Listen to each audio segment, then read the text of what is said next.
Rule आंदोलन Akhil Bharatiya home rule league एक राष्ट्रीय राजनीतिक संगठन था जिसकी स्थापना 1916 में बाल गंगाधर तिलक द्वारा भारत में स्वशासन के लिए राष्ट्रीय मांग का नेतृत्व करने के लिए होम रूल के नाम के साथ की गई थी। भारत को ब्रिटिश राज में एक डोमिनियन का दर्जा प्राप्त करने के लिए ऐसा किया गया था।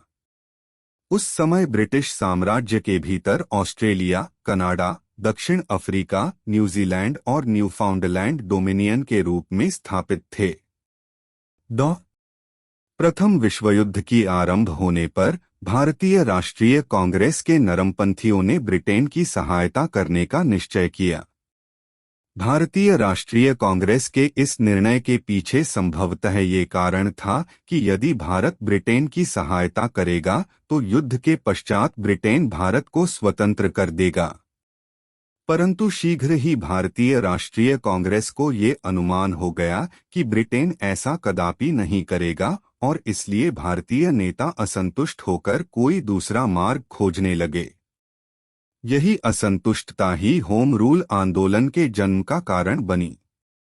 1915 ई से 1916 ई के मध्य दो होम रूल लीगों की स्थापना हुई। पुणे होम रूल लीग की स्थापना बाल गंगाधर तिलक ने और मद्रास होम रूल लीग की स्थापना एनी बेसेंट ने की। होम रूल लीग भारतीय राष्ट्रीय कांग्रेस की सहायक संस्था की भांति कार्यरत हो गई। इस आंदोलन का उद्देश्य स्वराज्य की प्राप्ति था, परंतु इस आंदोलन में शस्त्रों के प्रयोग की अनुमति नहीं थी। होम रूल आंदोलन के दौरान बाल गंगाधर तिलक और एनी बेसेंट ने 1917 में एक ध्वज बनाया। इस ध्वज पर 5 लाल और 4 हरी तिरक्षी पट्टियां बनी थी। 7 तारों को भी इस पर अंकित किया गया था, किंतु यह ध्वज लोगों के बीच ज्यादा प्रसिद्ध नहीं हुआ। 1920 में Akhil Bharatiya home rule league ने महात्मा गांधी को इसके अध्यक्ष के रूप में निर्वाचित किया। एक वर्ष में ये संगठन एक संयुक्त भारतीय राजनीतिक मोर्चे के लिए भारतीय राष्ट्रीय कांग्रेस में विलय हो गया और इसका स्वयं का अस्तित्व खत्म हो गया। परिचय। श्रीमती एनी बेसेंट आयरलैंड की रहने वाली थी। वे भारत में थियोसोफिकल सोसाइटी की संचालिका थी। वे भारतीय सभ्यता तथा संस्कृति से बहुत प्रभावित थी, इसलिए आयरलैंड को छोड़कर वह भारत में बस गई थीं और भारत को अपनी मातृभूमि मानने लग गई थी। इस समय आयरलैंड में आयरिश नेता रेडमांड के नेतृत्व में होम रूल लीग की स्थापना हुई थी, जो वैधानिक तथा शांतिमय उपायों से आयरलैंड के लिए होम रूल तथा स्वशासन प्राप्त करना चाहती थी। 1913 में जब एनी बेसेंट इंग्लैंड गईं, तो आयरलैंड की होम रूल लीग ने उनको सुझाव दिया कि भारत को स्वतंत्र कराने के लिए होम रूल आंदोलन प्रारंभ करें। श्रीमती एनी बेसेंट भारत को उसी तरह का स्वराज दिलाना चाहती थी जैसा कि ब्रिटिश साम्राज्य के दूसरे उपनिवेशों में था, अर्थात भारत को अधिराज्य स्थिति, डोमिनियन स्टेटस दिलाने की इच्छुक थी। इसी उद्देश्य से भारत लौटने पर कांग्रेस में शामिल हुईं और उदारवादियों तथा उग्रवादियों को एकताबद्ध कर होम रूल आंदोलन चलाया। होम रूल आंदोलन के उद्देश्य। होम रूल आंदोलन एक वैधानिक आंदोलन था। इस आंदोलन के प्रमुख उद्देश्य निम्नलिखित थे। 1. इसका सर्वप्रथम उद्देश्य भारत के लिए स्वशासन प्राप्त करना था। एनी बेसेंट भारत को उसी तरह का स्वराज्य दिलाना चाहती थी जैसा कि ब्रिटिश साम्राज्य के दूसरे उपनिवेशों में था। श्रीमती एनी बेसेंट ने होम रूल आंदोलन का आशय स्पष्ट करते हुए अपने साप्ताहिक पत्र कॉमनवेल्थ के प्रथम अंक में लिखा था कि राजनीतिक सुधारों से हमारा अभिप्राय ग्राम पंचायतों से लेकर जिला बोर्डों और नगरपालिकाओं, प्रांतीय विधान सभाओं, राष्ट्रीय संसद के रूप में स्वशासन की स्थापना करना है। इस राष्ट्रीय संसद के अधिकार स्वशासित उपनिवेशों की धारा सभाओं में समान ही होंगे। उन्हें नाम चाहे जो भी दिया जाए, और जब ब्रिटिश साम्राज्य की संसद में स्वशासित राज्यों के प्रतिनिधि लिए जाएं तो भारत का प्रतिनिधि भी उस संसद में पहुंचे। इस आंदोलन का उद्देश्य न तो अंग्रेजों को भारत से बाहर निकालना था और न ही उनके युद्ध के प्रयत्नों में बाधा डालना था। इसके विपरीत उनका कहना था कि स्वशासित भारत अंग्रेजों के लिए युद्ध से अधिक सहायक सिद्ध होगा। भारतीय युद्ध में अंग्रेजों को इसलिए सहायता दे रहे थे क्योंकि उन्हें यह उम्मीद थी कि युद्ध की समाप्ति के बाद अंग्रेज उन्हें स्वशासन देंगे। एनी बेसेंट का मानना था कि यदि ब्रिटिश सरकार युद्ध के दौरान ही स्वशासन देकर उसे संतुष्ट कर दे तो भारतीय अधिक तन्मयता तथा साधन से अंग्रेजों की युद्ध में सहायता करेंगे। एनी बेसेंट का विचार था कि एक पराधीन भारत ब्रिटिश साम्राज्य के लिए उतना सहायक नहीं हो सकता जितना कि स्वतंत्र भारत। इस प्रकार इस आंदोलन का उद्देश्य युद्ध में परोक्ष रूप से ब्रिटेन को सहायता देना था। 3 होम रूल का एक उद्देश्य भारतीय राजनीति को उग्रधारा की ओर जाने से रोकना था। श्रीमती एनी बेसेंट ने भारतीय राजनीतिक प्रवृत्ति का ध्यानपूर्वक अध्ययन किया। वे इस निष्कर्ष पर पहुंची थी कि यदि शांतिपूर्वक तथा वैधानिक तरीकों से आंदोलन नहीं चलाया गया तो भारतीय राजनीति पर क्रांतिकारियों तथा आतंकवादियों का आधिपत्य हो जाएगा। इस उद्देश्य की पूर्ति हेतु उन्होंने शांतिपूर्ण तथा वैधानिक आंदोलन का प्रारंभ श्रेयकर समझा। 20 जकारिया के अनुसार उनकी योजना उग्र राष्ट्रीय व्यक्तियों को क्रांतिकारियों के साथ इकट्ठा होने से रोकने की थी। वे भारतीयों को ब्रिटिश साम्राज्य के अंतर्गत स्वराज्य दिलवाकर संतुष्ट रखना चाहती थी। इसी उद्देश्य की पूर्ति के लिए उसने होम रूल आंदोलन चलाया जिससे कि भारतीय राजनीति में क्रांतिकारियों के प्रभाव को रोका जा सके। 4 युद्ध काल में भारतीय राजनीति शिथिल पड़ गई थी और सक्रिय कार्यक्रम तथा प्रभावशाली नेतृत्व के अभाव में राष्ट्रीय आंदोलन की प्रगति का मार्ग अवरुद्ध हो गया था। भारतीय जनता की सुषुप्तावस्था से जागना आवश्यक था। इस उद्देश्य की पूर्ति हेतु एनी बेसेंट ने होम रूल आंदोलन प्रारंभ किया। श्रीमती एनी बेसेंट का कहना था, मैं एक भारतीय टॉम हूं जिसका कार्य सोए हुए भारतीयों को जगाना है ताकि वे उठें और अपनी मातृभूमि के लिए कुछ कार्य करें। होम रूल आंदोलन उदारवादी आंदोलन से भिन्न था। वह भारत के लिए स्वशासन की याचना नहीं अपितु अधिकारपूर्ण मांग की अभिव्यक्ति था, अर्थात स्वशासन की प्राप्ति भारतीयों का जन्मसिद्ध अधिकार था। तिलक ने कहा था कि होम रूल मेरा जन्मसिद्ध अधिकार है, मैं इसे लेकर ही रहूंगा। श्रीमती एनी बेसेंट का कहना था कि होम रूल भारत का अधिकार है और राजभक्ति के पुरस्कार के रूप में उसे प्राप्त करने की बात कहना मूर्खतापूर्ण है। भारत राष्ट्र के रूप में अपना न्यायिक अधिकार ब्रिटिश साम्राज्य से मांगता है। भारत इसे युद्ध से पूर्व मांगता था, भारत इसे युद्ध के बीच मांग रहा है और युद्ध के बाद मांगेगा, परंतु यह इस न्याय को पुरस्कार के रूप में नहीं वरन अधिकार के रूप में मांगता है। इस बारे में किसी को कोई गलत धारणा नहीं होनी चाहिए। आंदोलन की पृष्ठभूमि, प्रारंभ एवं प्रगति। बाल गंगाधर तिलक 6 वर्ष की लंबी सजा काटने के बाद 16 जून 1914 को जेल से छूटे। कैद का अधिकांश समय मांडले, बर्मा में बीता था। भारत लौटे तो उन्हें लगा कि वह जिस देश को छोड़कर गए थे वह काफी बदल गया है। स्वदेशी आंदोलन के क्रांतिकारी नेता अरविंद घोष ने संन्यास ले लिया तथा पांडिचेरी में रहने लगे थे। लाला लाजपत राय अमेरिका में थे। भारतीय राष्ट्रीय कांग्रेस सूरत के विभाजन, आंदोलनकारियों पर अंग्रेजों के दमनकारी प्रहारों और 1909 के संवैधानिक सुधारों के कारण नरमपंथी राष्ट्रवादियों की निराशा के सम्मिलित सदमे से अभी उबर नहीं पाई थी। तिलक ने सोचा कि सबसे पहले तो कांग्रेस होकर बाकी गरमपंथियों को भी इसमें शामिल करवाया जाए। तिलक को यह विश्वास हो चला था कि भारतीय राष्ट्रीय कांग्रेस भारतीय राष्ट्रीय आंदोलन का पर्याय बन चुकी है और बिना इसकी इजाजत के कोई भी राष्ट्रीय आंदोलन सफल नहीं हो सकता। नरमपंथियों को समझाने बुझाने, उनका विश्वास जीतने तथा भविष्य में अंग्रेजी हुकूमत दमन का रास्ता न अख्तियार करे, इस उद्देश्य से उसने घोषणा की, मैं साफ साफ कहता हूं कि हम लोग हिंदुस्तान में प्रशासन व्यवस्था का सुधार चाहते हैं, जैसा कि आयरलैंड में वहां के आंदोलनकारी मांग कर रहे हैं।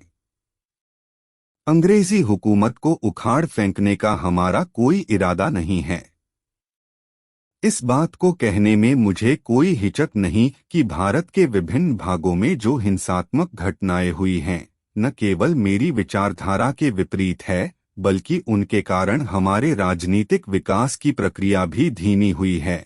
उन्होंने अंग्रेजी हुकूमत के प्रति अपनी निष्ठा दोहराई और भारतीय जनता से अपील की कि वह संकट की घड़ी में अंग्रेजी हुकूमत का साथ दे।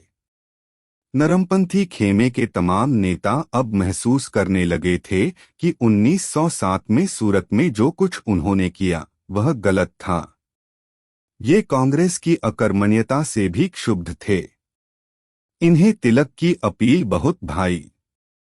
इसके अलावा इन पर एनी बेसेंट का लगातार दबाव पड़ रहा था कि देश में राष्ट्रवादी राजनीतिक आंदोलन को फिर से तेज करो। एनी बेसेंट अभी हाल ही में कांग्रेस में शामिल हुई थी।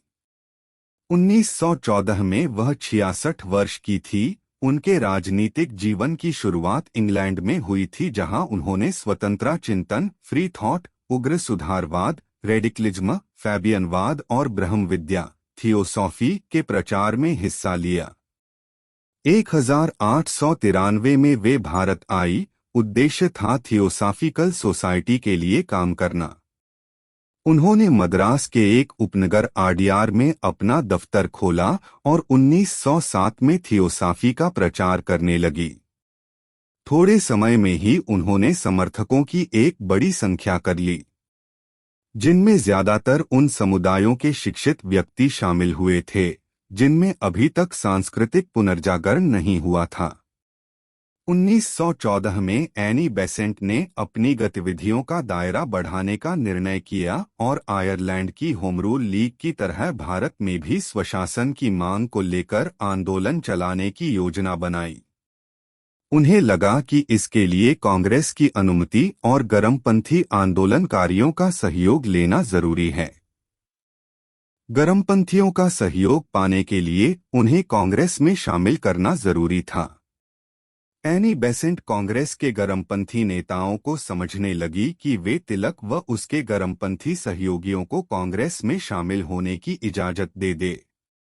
लेकिन 1914 के कांग्रेस अधिवेशन ने उसकी कोशिशों पर पानी फेर दिया। फिरोज शाह मेहता और बंबई के उनके नरमपंथी समर्थकों ने गोखले और बंगाल के नरमपंथियों को गरमपंथियों को बाहर रखने के लिए मना लिया। इसके बाद तिलक और एनी बेसेंट खुद अपने बूते पर राजनीतिक आंदोलन चलाने का फैसला किया और साथ ही साथ वे कांग्रेस पर दबाव भी डालती रही कि गरमपंथियों को पुनः अपना सदस्य बना ले। 1915 के शुरू में एनी बेसेंट ने 2 अखबारों न्यू इंडिया और कॉमनवेल्थ के माध्यम से आंदोलन छेड़ दिया, जनसभाएं तथा सम्मेलन आयोजित किए। उनकी मांग थी कि जिस तरह से गोरे उपनिवेशों में वहां की जनता को अपनी सरकार बनाने का अधिकार दिया गया है, भारतीय जनता को भी स्वशासन का अधिकार मिले। अप्रैल 1915 के बाद एनी बेसेंट ने और भी कड़ा और जुझारू रुख अख्तियार किया। इसी बीच लोकमान्य तिलक ने अपनी राजनीतिक गतिविधियां शुरू कर दी, लेकिन वे काफी सतर्क थे कि कांग्रेस का नरमपंथी खेमा नाराज न हो या कांग्रेस को यह न लगे कि तिलक की गतिविधियां कांग्रेस की नीति से मेल नहीं खाती। उनकी दिली ख्वाहिश कांग्रेस में किसी तरह शामिल होने की थी।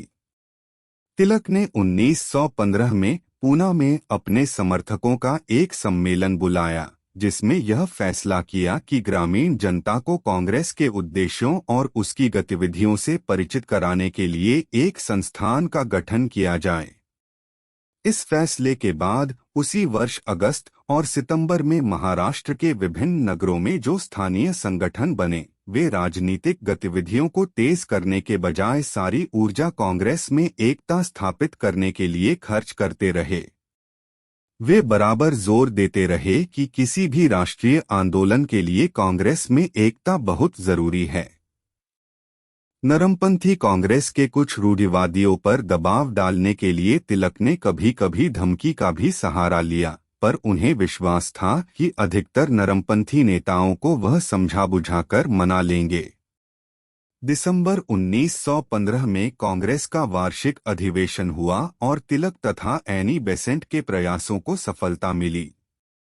गरमपंथियों को कांग्रेस में वापस लेने का फैसला किया गया। फिरोज शाह मेहता के निधन के बाद बंबई के नरमपंथियों का विरोध बेअसर साबित हुआ। गोखले का निधन हो चुका था। गरमपंथियों को कांग्रेस में लाने में तो एनी बेसेंट सफल रही, पर होम रूल लीग के गठन के अपने प्रस्ताव पर कांग्रेस और मुस्लिम लीग की मंजूरी नहीं ले सकी। लेकिन स्थानीय स्तर पर कांग्रेस समितियों को पुनर्जीवित करने के लिए प्रचार कार्यों के उनके प्रस्तावों को कांग्रेस ने मान लिया, लेकिन उन्हें उस समय की कांग्रेस का चरित्र और उसकी ताकत का पता था। वे जानती थी कि कांग्रेस ने इन कार्यक्रमों को मंजूरी तो दे दी है, लेकिन वह इस पर अमल नहीं करेगी। इसलिए उन्होंने अपने प्रस्ताव के साथ यह शर्त भी रखी थी कि यदि सितंबर 1916 तक कांग्रेस इन कार्यक्रमों पर अमल नहीं करेगी तो वह खुद अपना संगठन बना लेगी।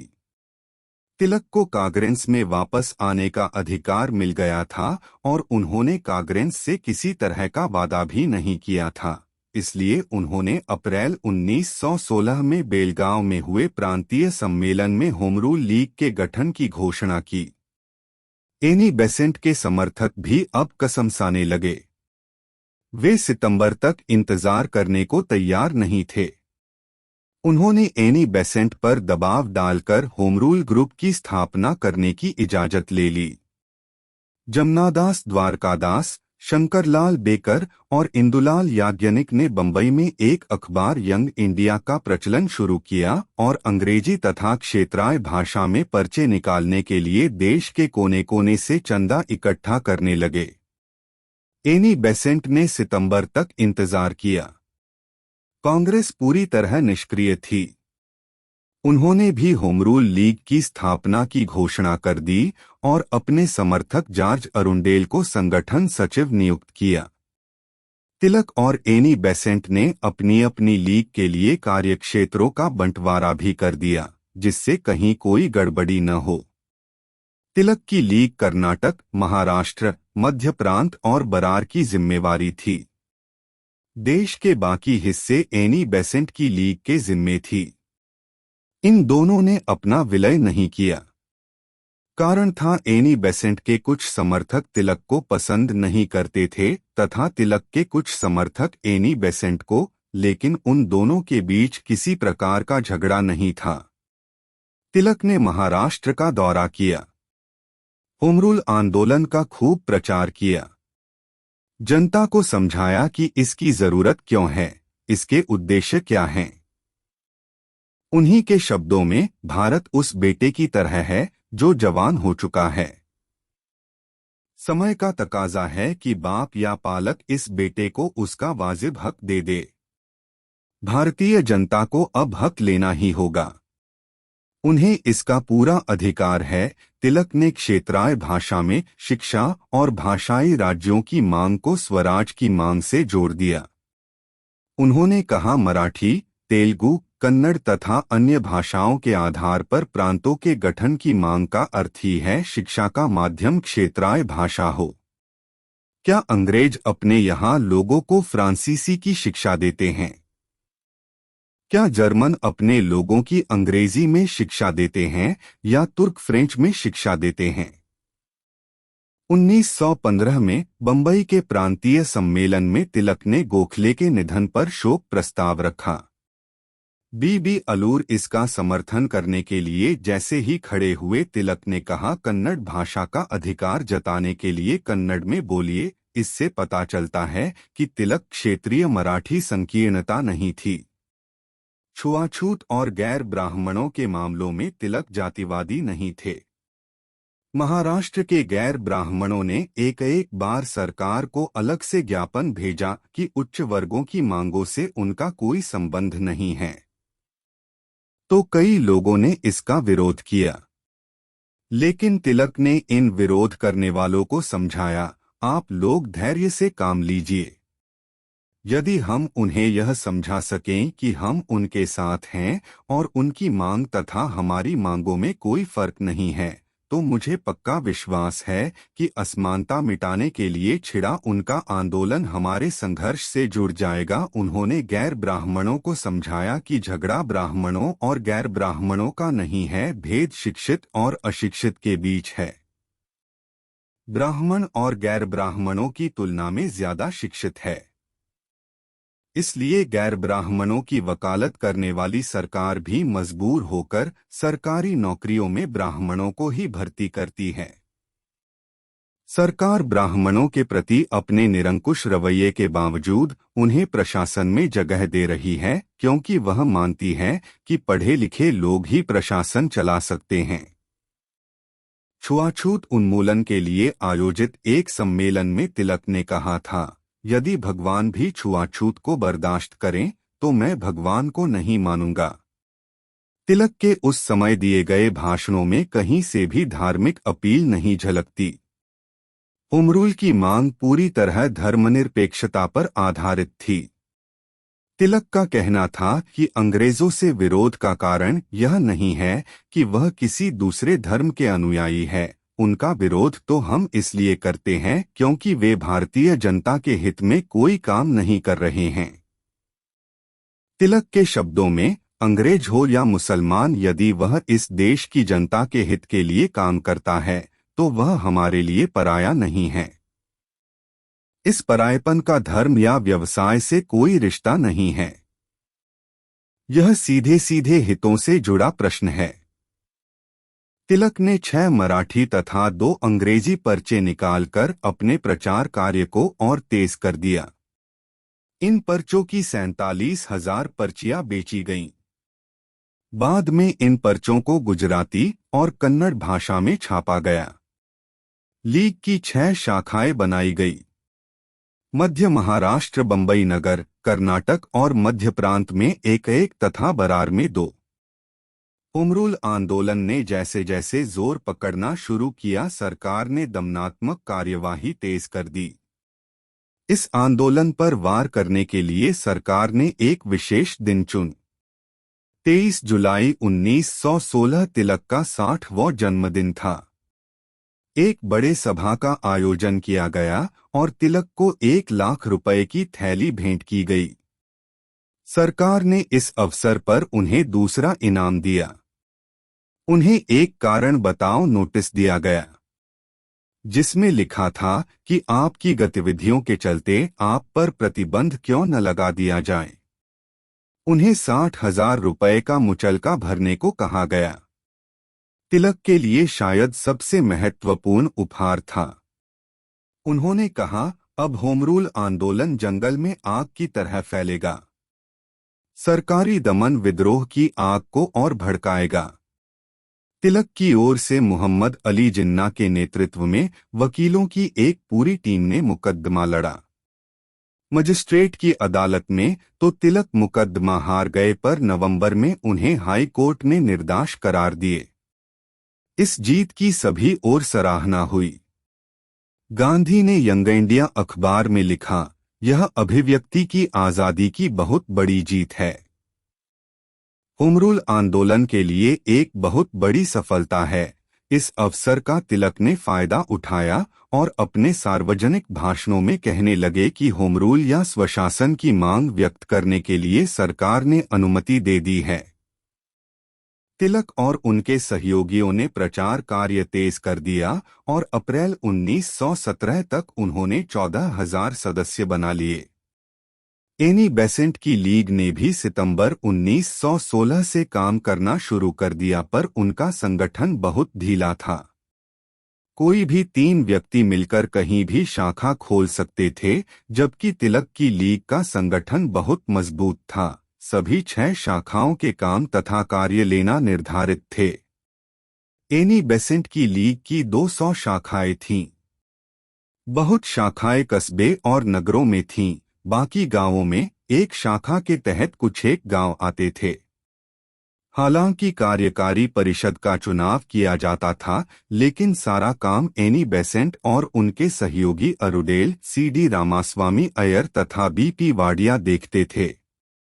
सदस्यों को निर्देश देने का कोई संगठित तरीका नहीं था। या तो व्यक्तिगत रूप से सदस्यों को निर्देश दिए जाते थे, या फिर न्यू इंडिया में अरुडेल के लेखों का पढ़कर लोग जानते थे कि उन्हें क्या करना है। एनी बेसेंट की लीग तिलक की लीग की तुलना में सदस्य बनाने में पीछे रहे। मार्च 1917 तक उनकी लीग के सदस्यों की संख्या केवल 7,000 थी। जवाहरलाल नेहरू, बी चक्रवर्ती तथा जे बनर्जी भी इससे शामिल हो गए। फिलहाल शाखाओं की गिनती से लीग की ताकत का अनुमान लगाना कठिन है, क्योंकि इनमें से कुछ तो काफी सक्रिय भी और कुछ निष्क्रिय, क्योंकि वे ज्यादातर थियोसॉफिकल सोसाइटी की गतिविधियों तक सीमित थी। बतौर उदाहरण, मद्रास नगर में शाखाओं की संख्या सबसे ज्यादा थी, लेकिन बंबई, उत्तर प्रदेश के नगरों और गुजरात के ग्रामीण इलाकों की शाखाएं काफी सक्रिय थी। हालांकि इनकी संख्या काफी कम थी। इन सारी गतिविधियों का एकमात्र लक्ष्य होम रूल की मांग के लिए बड़े पैमाने पर आंदोलन छेड़ना था। इसके लिए राजनीतिक शिक्षा देना और राजनीतिक बहस छेड़ना बहुत जरूरी था। अरुडेल ने न्यू इंडिया के माध्यम से अपने समर्थकों को राजनीतिक बहस छेड़ने, राष्ट्रीय राजनीति के बारे में जानकारी देने वाले पुस्तकालयों की स्थापना, छात्रों को राजनीतिक शिक्षा देने के लिए कक्षाओं का आयोजन, दोस्तों के बीच होम रूल के समर्थन में तर्क देने तथा उन्होंने आंदोलन में भागीदारी बनाने के लिए कार्य करने को कहा। कई शाखाओं ने इन पर अमल किया। राजनीतिक बहस चलाने पर विशेष रूप से ध्यान दिया। होम रूल का प्रचार कितना तेज हुआ इसका अंदाज इसी तथ्य से लगा सकते हैं कि सितंबर 1916 तक प्रचार फंड से छापे जाने वाले 3 लाख पर्चे बांटे जा चुके थे। यह प्रचार फंड कुछ महीने पहले ही स्थापित किया था। इन पर्चों में तत्कालीन सरकार का कच्चा चिट्ठा होता था और स्वराज के समर्थन में तर्क दिए जाते थे। एनी बेसेंट की लीग की स्थापना के बाद इन पर्चों को फिर छापा गया। कई क्षेत्रीय भाषाओं में भी इनका प्रकाशन हुआ। साथ साथ जनसभाओं का आयोजन और भाषणों का क्रम भी जारी रहा। जब भी किसी मुद्दे को लेकर देशव्यापी प्रतिरोध का आह्वान किया जाता था, लीग की सारी शाखाएं इसका समर्थन करती। नवंबर 1916 में जब एनी बेसेंट पर बरार व मध्य प्रांत में जाने पर प्रतिबंध लगाया गया, तो अरुडेल की अपील पर लीग की तमाम शाखाओं ने विरोध बैठकें आयोजित की और वायसराय तथा गृह सचिव को विरोध प्रस्ताव भेजे। इसी तरह 1917 में जब तिलक पर पंजाब और दिल्ली जाने पर प्रतिबंध लगाया गया, तो पूरे देश में विरोध बैठकें हुईं। लीग की तमाम शाखाओं ने इसका डटकर विरोध किया। कांग्रेस की अकर्मण्यता से क्षुब्ध अनेक नरमपंथी कांग्रेसी भी होम रूल आंदोलन में शामिल हो गए। गोखले की सर्वेंट ऑफ इंडिया सोसाइटी को लीग का सदस्य बनने की इजाजत नहीं थी, लेकिन उन्होंने जनता के बीच भाषण देकर और पर्चे बांटकर होम रूल आंदोलन का समर्थन किया। उत्तर प्रदेश में अनेक नरमपंथी राष्ट्रवादियों ने कांग्रेस सम्मेलन की तैयारी के सिलसिले में होम रूल लीग के कार्यकर्ताओं के साथ गांवों, कस्बों का दौरा किया। इनकी ज्यादातर बैठक स्थानीय अदालतों के पुस्तकालयों में होती, जहां छात्रा, व्यवसायी तथा अन्य पेशों से जुड़े हुए लोग इकट्ठा होते। और अगर बैठक किसी बाजार के दिन होती तो इसमें गांवों से आए किसान भी शरीक होते।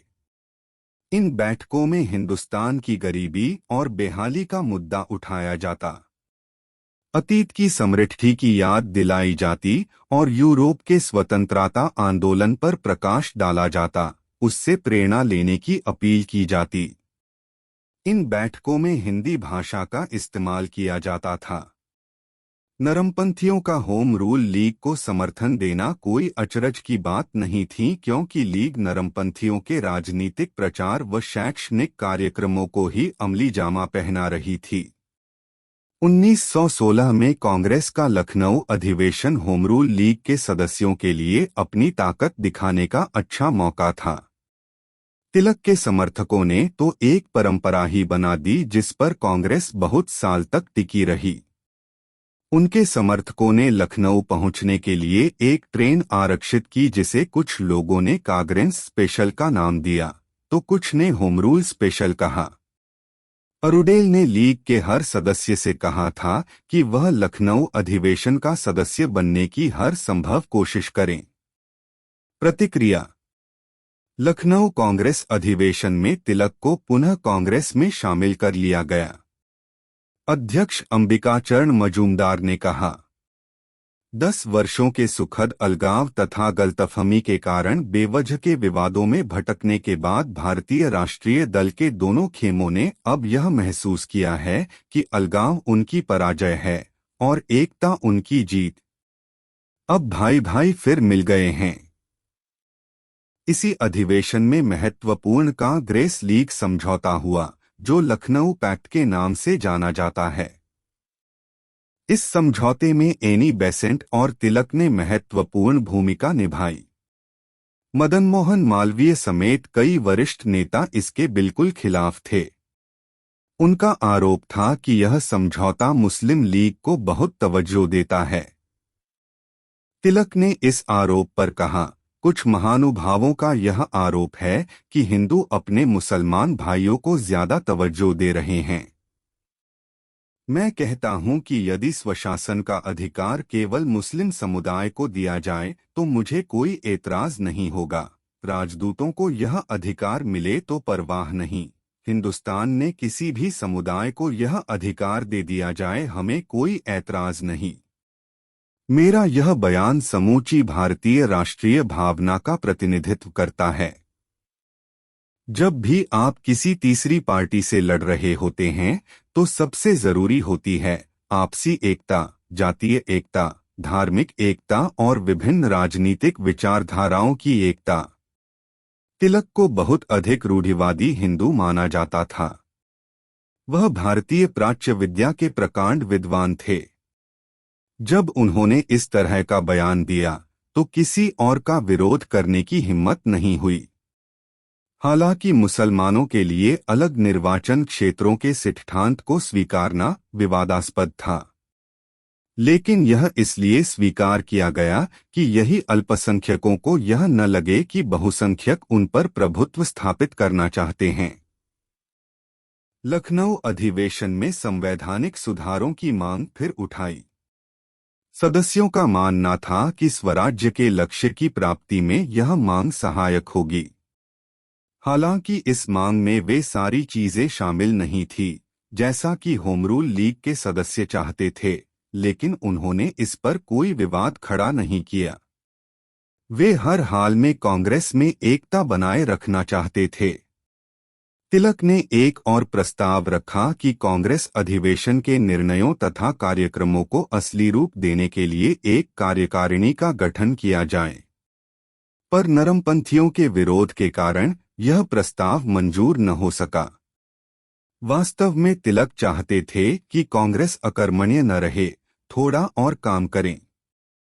तिलक का प्रस्ताव तो मंजूर न हो पाया, पर 4 साल बाद जब 1920 में महात्मा गांधी ने कांग्रेस संविधान को संशोधित कर उसे नया रूप दिया, एक ऐसा स्वरूप जो किसी आंदोलन को लंबे समय तक चलाने के लिए जरूरी था, तो उन्होंने भी तिलक के इसी प्रस्ताव को मानना जरूरी समझा। कांग्रेस अधिवेशन की समाप्ति के तुरंत बाद उसी पंडाल में दोनों होम रूल लीगों की बैठक हुई, जिसमें लगभग 1000 प्रतिनिधियों ने भाग लिया। कांग्रेस लीग समझौते की सराहना की गई और तिलक तथा एनी बेसेंट ने बैठक को संबोधित किया। लखनऊ से लौटते समय इन दोनों नेताओं ने उत्तर, मध्य और पूर्वी भारत के अनेक क्षेत्रों का दौरा किया। सरकारी दमन, होम रूल आंदोलन के बढ़ते प्रभाव को देखकर सरकार का चिंतित होना स्वाभाविक था। मद्रास सरकार जरा ज्यादा ही कठोर हो गई। उसने छात्रों के राजनीतिक बैठकों में भाग लेने पर प्रतिबंध लगा दिया। पूरे प्रदेश में इसका विरोध हुआ। तिलक ने कहा, सरकार को मालूम है कि देश प्रेम की भावना छात्रों को ज्यादा उत्तेजित करती है। वैसे भी कोई भी देश युवा वर्ग की ताकत से ही उन्नति कर सकता है। मद्रास सरकार ने जून 1917 में एनी बेसेंट, जॉर्ज अरुडेल तथा वीपी वाडिया को गिरफ्तार कर लिया। इसके खिलाफ देशव्यापी प्रदर्शन हुए। सर सुब्रह्मण्यम अय्यर ने सरकारी उपाधि नाइटहुड अस्वीकार कर दी। मदन मोहन मालवीय, सुरेंद्रनाथ बनर्जी और मोहम्मद अली जिन्ना जैसे तमाम नरमपंथी नेता, जो अब तक लीग में शामिल नहीं थे, इसमें शामिल हो गए और उन्होंने एनी बेसेंट तथा अन्य नेताओं की गिरफ्तारी के खिलाफ आवाज उठाई। 26 जुलाई 1917 को कांग्रेस को एक बैठक में तिलक ने कहा कि यदि सरकार इन लोगों को तुरंत रिहा नहीं करती है तो शांतिपूर्ण असहयोग आंदोलन चलाया जाए। इस प्रस्ताव को सभी प्रांतीय कांग्रेस समितियों के पास मंजूरी के लिए भेजा गया। बरार व मद्रास की कांग्रेस समितियां तो इस पर तुरंत कार्यवाही के पक्ष में थीं, लेकिन बाकी समितियां कोई निर्णय करने से पहले थोड़ा इंतजार करने के पक्ष में थीं। गांधी जी के कहने पर शंकरलाल बैकर और जमनादास द्वारका प्रसाद ने ऐसे 1000 लोगों के दस्तखत इकट्ठे किए जो सरकारी आदेशों की अवहेलना करके जुलूस की शक्ल में जाकर एनी बेसेंट से मिलना चाहते थे। इन लोगों ने स्वराज के समर्थन में किसानों और मजदूरों के हस्ताक्षर कराना शुरू किया। गुजरात के कस्बों और गांवों का दौरा किया और वहां लीग की शाखाएं स्थापित करने में मदद की। होम रूल लीग के सदस्यों की संख्या में अप्रत्याशित वृद्धि हुई। इस प्रकार सरकारी दमन ने आंदोलन को और बढ़ावा दिया, आंदोलनकारियों को और जुझारू बनाया।